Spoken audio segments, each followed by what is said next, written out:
नमस्कार दोस्तों, कैसे हैं आप लोग? गाइस, उम्मीद करती हूँ आप सब लोग बहुत अच्छे होंगे। एसबीआई ने कर दी लोन लेने वालों की मौज। जाने कितनी कम देनी होगी EMI.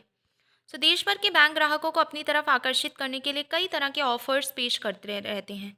State bank of India का नाम तो आपने सुना ही होगा, जो कि देश का सबसे बड़ा सरकारी बैंक है। आपको बता दें कि हाल ही में एसबीआई द्वारा जारी किए गए एक अपडेट ने लोन लेने वालों की मौज कर दी है। आइए खबर में आपको बताते हैं एसबीआई द्वारा जारी किए गए इस अपडेट के बारे में विस्तार से। अगर आप स्टेट बैंक ऑफ इंडिया से होम लोन ले रहे हैं या लेने की सोच रहे हैं, तो आपके लिए अच्छी खबर है। देश के सबसे बड़े बैंक एसबीआई ने अपने एक्सटर्नल बेंचमार्क लैंडिंग रेट ईबीएलआर और repo linked landing rate RLLR में कटौती की घोषणा की है। इससे होम लोन समेत कई अन्य लोन पर ब्याज दरें घटेंगी, जिससे ग्राहकों को ईएमआई कम चुकानी होगी।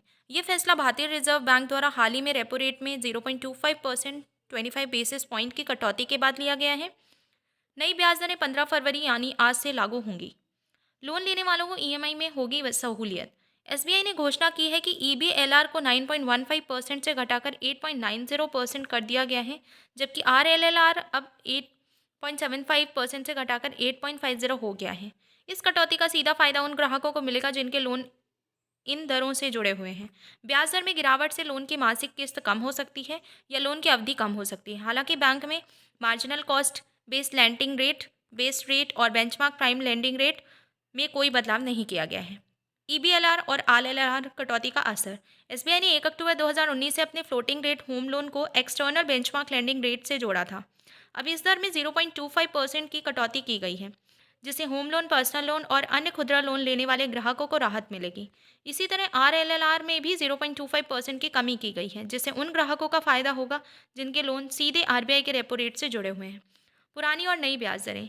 ईबीएलआर पहले 9.15% प्लस सीआरपी प्लस बीएसपी, अब 8.90% पर plus CRP plus BSP. RLLR पहले 8.75% प्लस सीआरपी, अब 8.50% प्लस सीआरपी।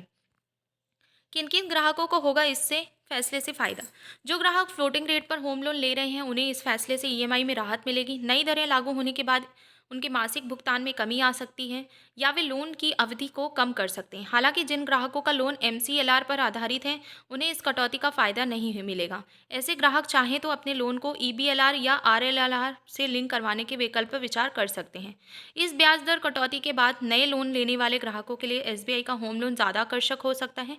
मौजूदा ग्राहक अपनी ईएमआई का पूर्ण मूल्यांकन कर सकते हैं और ज़रूरत हो तो लोन रिफाइनेंसिंग का भी विकल्प देख सकते हैं। इसके अलावा अन्य बैंकों के लोन ऑफर्स की तुलना करना भी फायदेमंद हो सकता है, क्योंकि ब्याज दरों में बदलाव का सीधा असर लोन की कुल लागत पर पड़ता है। ये था भाई एसबीआई का जो प्लान है होम लोन से रिलेटेड, वो मैंने आपके साथ पूरा डिस्कस किया है, किस बेसिस पर आपका कटौती होने वाली है। डायरेक्टली सारी चीज़ें मैंने कवर अप करने की कोशिश करी है। एंड आई होप कि ये वीडियो आप लोगों के लिए काफ़ी हेल्पफुल और इंटरेस्टिंग रहेगी। फ्यूचर में भी ऐसी वीडियोस के लिए आप लोग डेफिनेटली चैनल से जुड़ सकते हैं और ऐसी वीडियोस आपको समय समय पर देखने के लिए मिलती रहेंगी। That's all in this part. मिलते हैं अगली वीडियो में। जय हिंद, जय भारत।